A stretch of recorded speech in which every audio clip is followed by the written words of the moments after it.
haven't been here, I was asked to talk a little bit about my experience in the Marine Corps aviation during World War II in Korea.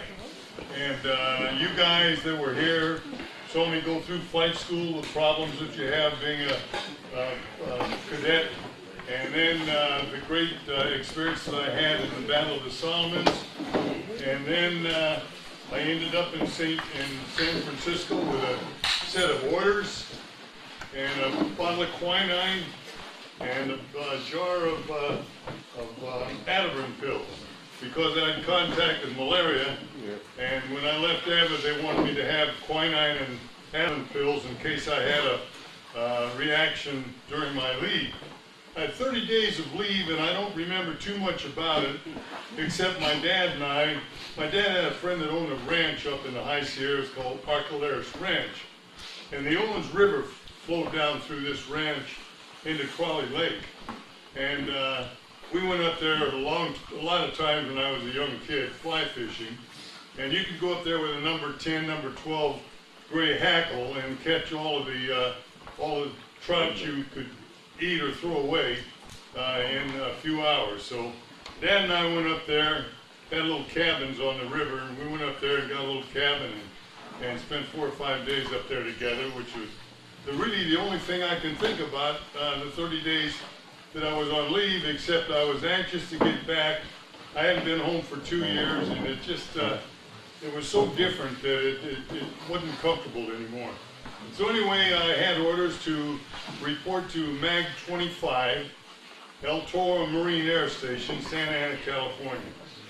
I went down when I was supposed to be there, checked in, the sergeant, I gave my orders to the sergeant, said, Captain Godbey is reporting for duty. And in the inner office, the guy says, Godbey, come in here. And the sergeant looked at me and shrugged his shoulders, and I said, I don't know. So anyway, I went in, and this guy gets out of the desk and comes over, and it's used to be Major Robert Shaw, now Lieutenant Colonel Robert Shaw, the guy that took me out of fighters at Guadalcanal and put me in dive bombers. So he says, Godbey said, I thought you were dead. In the after-action report, that first strike at Revolve, you were reported missing in action, and I never saw anything that they rescued you. So I told him the story, and I said when I got back to the squadron, it took a long time, and the Colonel Coleman had been relieved, and our executive officer was now the new skipper, and the paperwork probably got screwed up. And he said, what happened to Coleman? And I said, well, I wasn't there, but the story I hear is Coleman wanted the intelligence officer to write him up for a medal. And he wouldn't do it because Coleman led the strike into Rabaul, and as soon as he saw the island, he had engine trouble. Turned around, went back, dropped his bomb in the water, and landed at Torquemada, waiting for the squadron to come back, and then flew on back to Munda. And the officer, the intelligence officer said, I'm not going to write you up for a medal. He said, you've never taken a hop since I've been here that's ever had a bullet shot at you. You're no good, And this intelligence officer was Joe McCarthy, later the senator who was after the communists. And Joe was a tough Irishman, black-bearded kind of a guy, and really a gnarly guy. And he told the colonel, I'm not writing you up. And the colonel said, if you got a direct order, I want a medal for getting the whole group into Rabaul and put them in position for the strike. Joe said, no, I'm not going to do that. And the colonel said, okay, I'm gonna write you up for a court-martial. And with that, Joe went down and he called, I don't know, group commander, the general, I don't know who he called, but 2 days later, Coleman was relieved. So he didn't get his medal, and he didn't have the squadron anymore. And Major McDaniels, who was my buddy, was now our squadron commander. And I told this to Colonel Robert Shaw, and he laughed and said, okay. He says, no, you never went through transition before you came overseas. Now you're going through transition. You're going to be a combat instructor in the transitional squadron.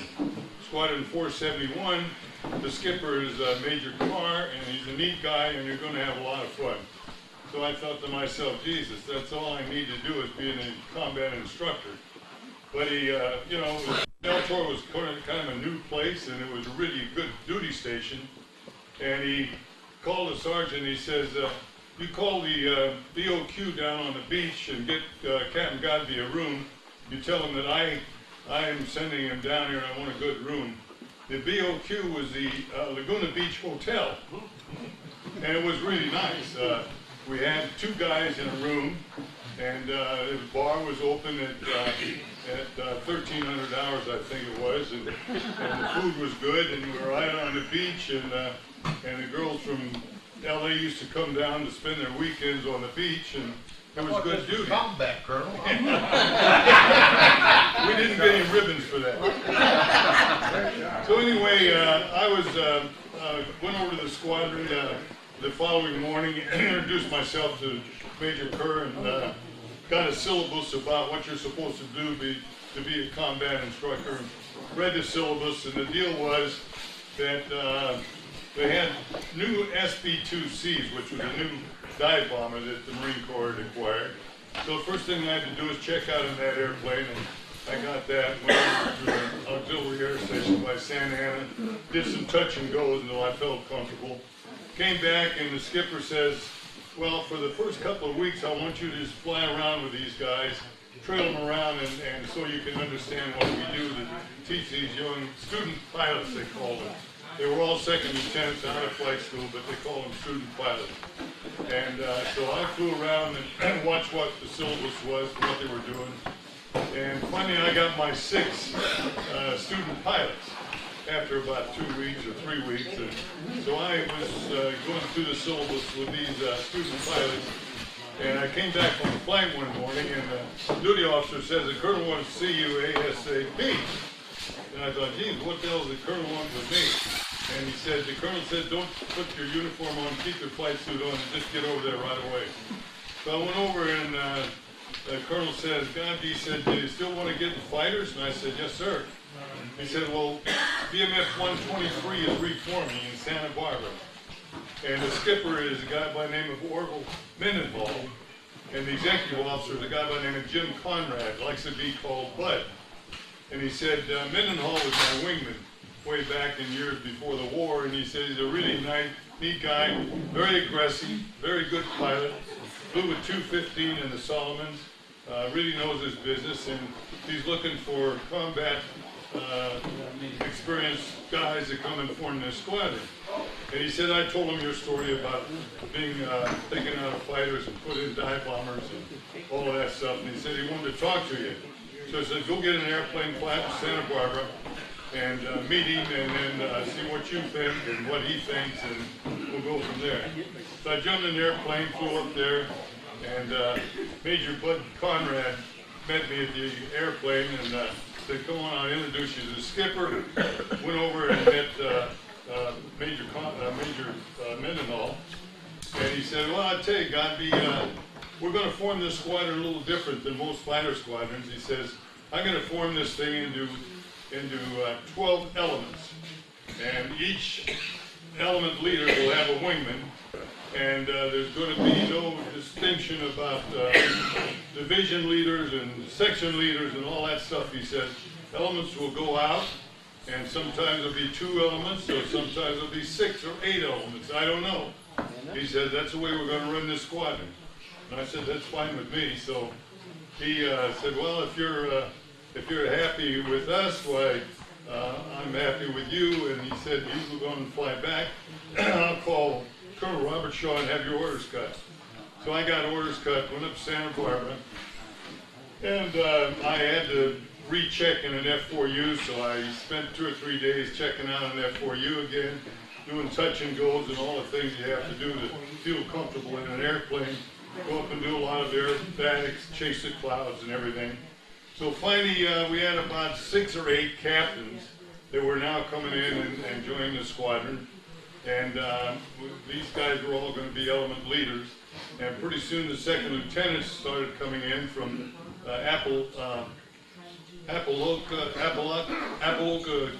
Florida, where they had gone through transitional training.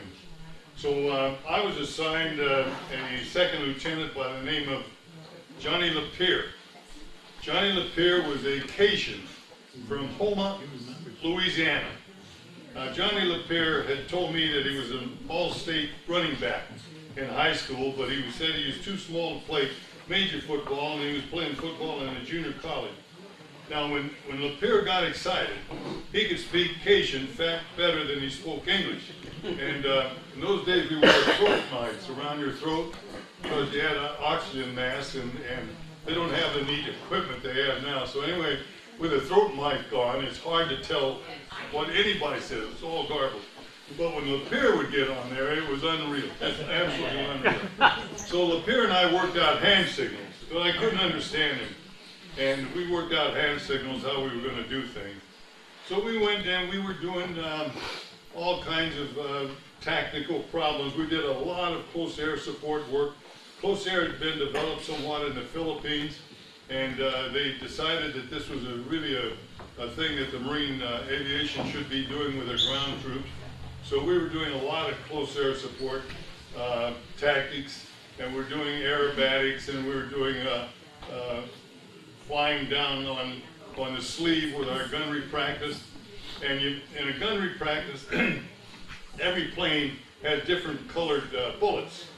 So there's a sleeve about 20 feet long and about 30 feet or 33 feet wide, and it's towed by an airplane, and then you make runs on it from all different angles until all your ammunition is shot, 2,400 rounds. So it takes maybe an hour, hour and a half.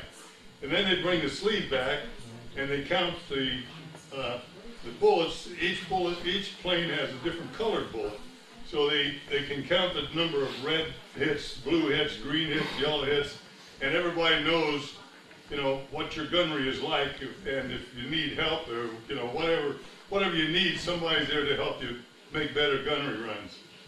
Then one day, probably now about the first part of November, let's say, something like that, Skipper calls a squadron meeting, and he said, we got some landing signal officers, LSOs, coming up from San Diego, and we're going to do some landing signal, or we're going to do some carrier landing,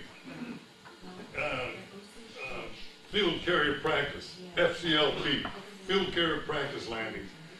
So we said, gee, that's great. Marines had not, I'm sure there had been some Marines that had been aboard ship, but it wasn't something that many Marines had done. We just, the Navy guys did that, and we were usually always land-based. So next morning, or 2 mornings later, whatever, we got up, and the LSOs coming in and brief us, and there was on the runway, they drew in white chalk or paint or whatever they did, carrier deck, an SC-class carrier deck. An SC-class carrier was about, I think it was just about 1,000 feet long, 900 and some odd feet long, and about 250 or 280 feet wide. And they drew this on the runway. These LSOs briefed us on what we're supposed to do, how you fly down the carrier, do a turn, come downwind, and get into the groove, and they showed us all the different things. This is a Roger signal. This is you're too high, and they bring you down to a Roger. This is come on. You're too slow, come on, or you're too low, come up, and then when you're just set right, they cut you, and when they cut you, while you dip your nose and pull your tail down and hope you get a wire. So anyway, we did this, and we did this in 2 different flights, 6 elements in the morning and 6 in the afternoon. And if you had the morning LSO training, well, that afternoon you went up and did your gunnery or your other kinds of things, close air support. So we were getting well trained. About sometime like the 15th or 16th of December, the skipper called a meeting. He said, well, I'll tell you what we're going to do. We're going to let everybody go home for 5 days for Christmas. And we were pretty excited about getting to do that. And Lapierre lived in Louisiana, a guy by the name of John Matthews, Mathias lived in Michigan, and another guy by the name of Steve Gibbons lived in Wisconsin. So I called my mom and I said, hey, I got some guys I want to bring home for Christmas if it's okay. We have a pretty good house and plenty of room, so she said, no problem. So we went home, and my mom always had a big Christmas Eve open house. So all of the neighbors and the friends and everybody came in. So we had a good time for Christmas. Had to be back on the 26th at Santa Barbara. Got back on the 26th, and his skipper had a meeting, and he said, well, guys, he said, we're going to board ship. And we thought, Jesus, we're going to board ship, really? He said, yeah, we're going to fly out of here on the 28th.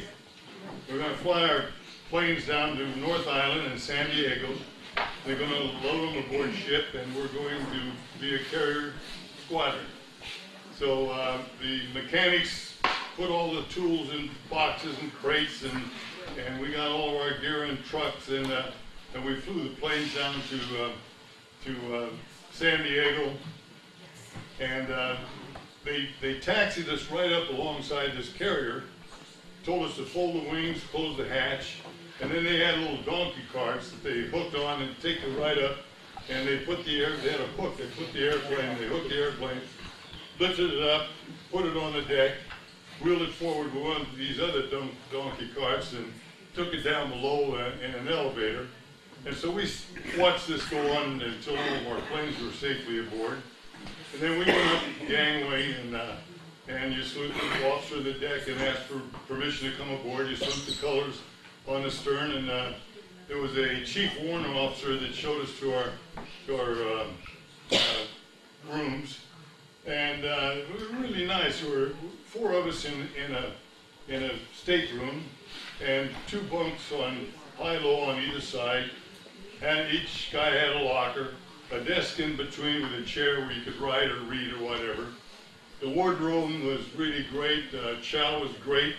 Linen tablecloths, silver, china. I mean, when you come out of the Solomons, the way we lived down there and the way we were going to live on this carrier, I remembered that officer, when I was a cadet, that told me he didn't think I was tough enough to be a Marine, and that I should have stayed in the Navy and all this good stuff. And I thought to myself, you know, that guy was pretty damn right. But anyway, it was pretty neat. You could wear your khakis, open collar khakis all day long.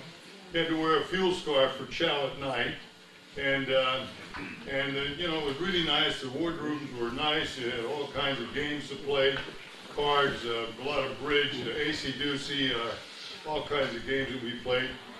Our ready room was really neat. Big leather chairs that you could lay back, and you could be up there all day if you wanted to be. If you weren't flying, you'd be in a wardrobe. You could be in your cubicle. It didn't matter, as long as when it was time to fly, you were in the ready room getting briefed and ready to go. About 2 days at sea, the Navy guys started taking off and checking. They were flying F-6Fs, and we had F-6Fs, we had SB-2Cs, we had torpedo bombers, and the F-4Us that the Marines had. And there were 2 squadrons of us aboard, BMF-123 and BMF-221. And none of us had been carrier qualified.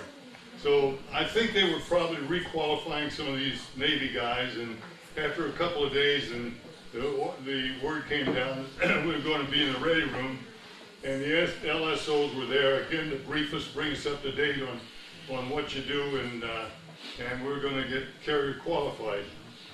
And I don't remember whether you had to make 3 traps or 5 traps. I don't remember. But anyway, we did the whole thing, came in, and made our 3 or 5 traps, and everybody in the squadron got qualified. And you have to do this if you go on the beach for more than a year. If you haven't flown off the carrier for more than a year, you have to be requalified. And so that's why I say a lot of these Navy guys probably been on the beach for maybe a year or 2 years, and they had to requalify for carrier operation. So we got qualified, and we were steaming, you know, going like crazy out there. I got up one morning had chow and went up and on the weather deck and looked out there, and geez, there were destroyers all over around us, and a couple of tankers, and I thought, gee, this is really neat. So we went on for another day or two, and one night we were sleeping, and I heard the turbines slow down. Then I heard the anchor chain go out of the hawser, and I figured, oh my God, we're anchored somewhere. Got up the next morning, had chow, looked out, and we were in a little atoll called Uletha. Uletha was a small group of islands, but there was a huge reef and a big harbor in there. And I never saw so many ships in my life. I got on that deck, and I don't really know how many ships were there, but I would guess there were 300 or 400.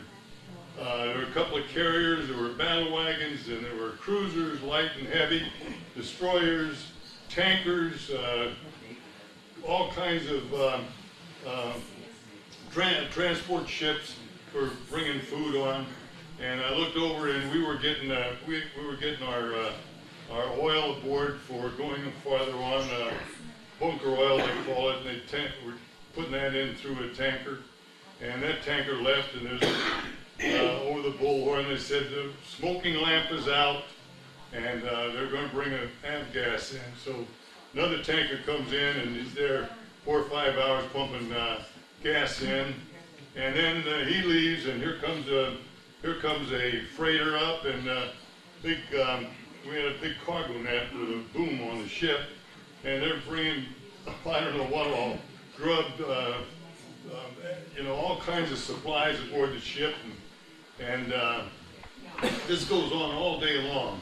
And so everybody, is wondering what the hell is going on.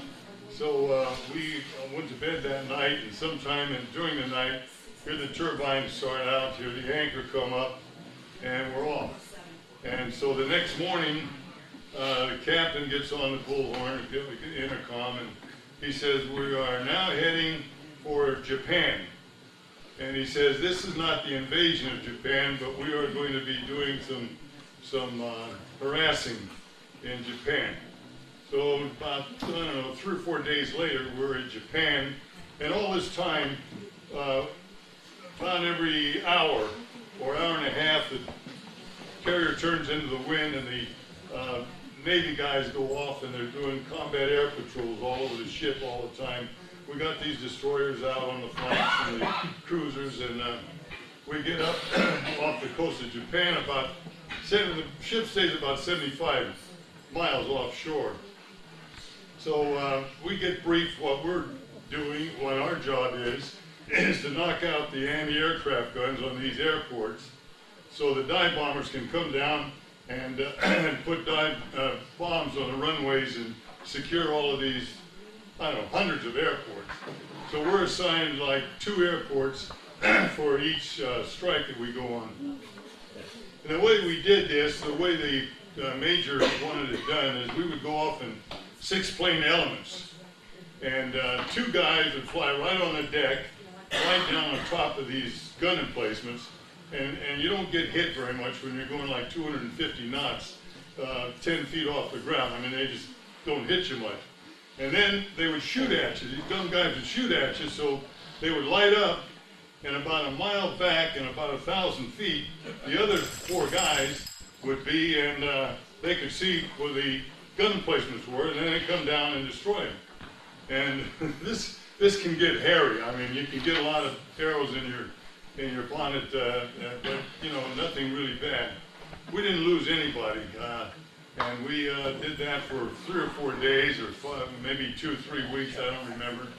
Anyway, one day the skipper's on the horn, and he says we're securing flight operations, and we're going down and cover a landing on a little island called Iwo Jima.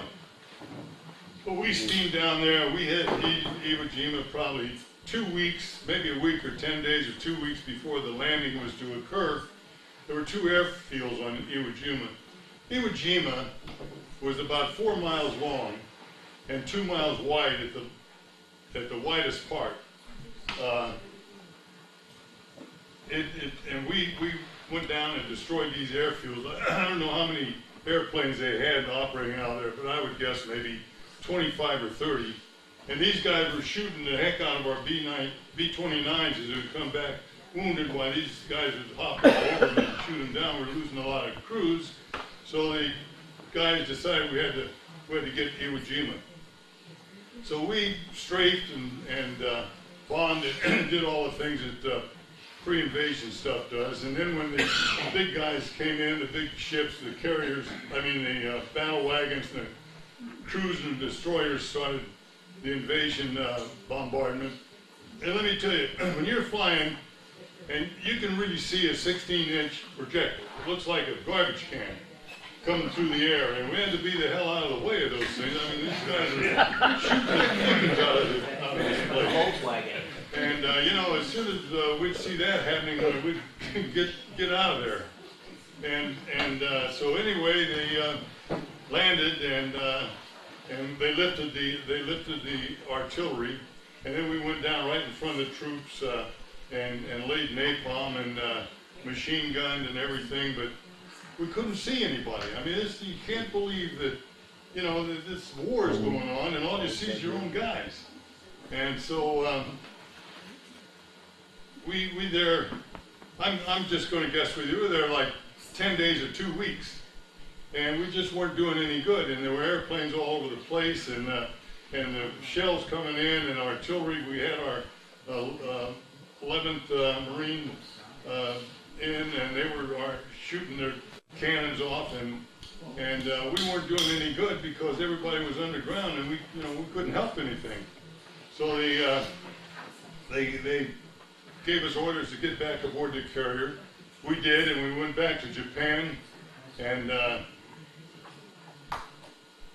we were there maybe another 2 or 3 weeks, doing what, destroying the Japanese air bases and trying to, anything that moved, trains, trucks, anything that moved while we were on top of them. And we did a lot of damage at Kobe.